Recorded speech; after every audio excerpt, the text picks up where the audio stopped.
a todos, hoy hablaremos sobre lo que es el cuento. El cuento es un relato breve de ficción cuya trama gira en torno a una única acción protagonizada por pocos personajes.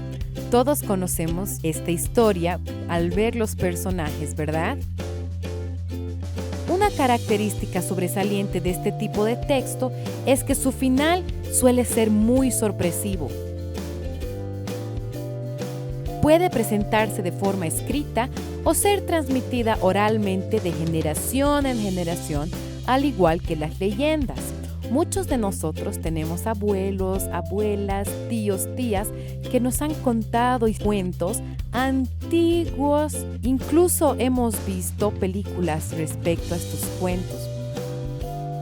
Los cuentos modernos por lo general son escritos y se conoce quién es el autor. En cambio, los cuentos populares antiguos, en muchos casos, el autor es anónimo. Hablemos sobre los personajes. En los relatos se encuentran dos tipos de personajes: los principales y los secundarios. ¿Cuáles son los personajes principales?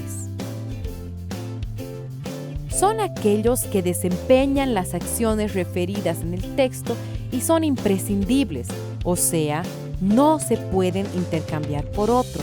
Entonces, los personajes principales son los más importantes de la historia. ¿Y cuáles son los secundarios? Son personajes que ayudan o se relacionan de alguna manera con los principales, pero se pueden omitir o intercambiar por otros sin que la historia sea modificada sustancialmente.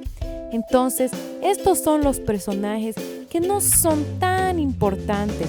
Entonces, si se los pone en la historia o si se los cambia por otro personaje, no van a hacer mucha diferencia. Veamos un ejemplo de un cuento que todos conocemos y ya hemos visto la película. La Cenicienta. ¿Cuáles son los personajes principales de esta película? Mencionemos algunos. Está la princesa y el príncipe. Hay otros personajes principales, pero vamos a mencionar solamente estos dos. ¿Y cuáles serían los secundarios? Está, por ejemplo, el rey y las hermanastras malvadas, ¿verdad? Bueno, eso es todo de lo que hablaremos hoy.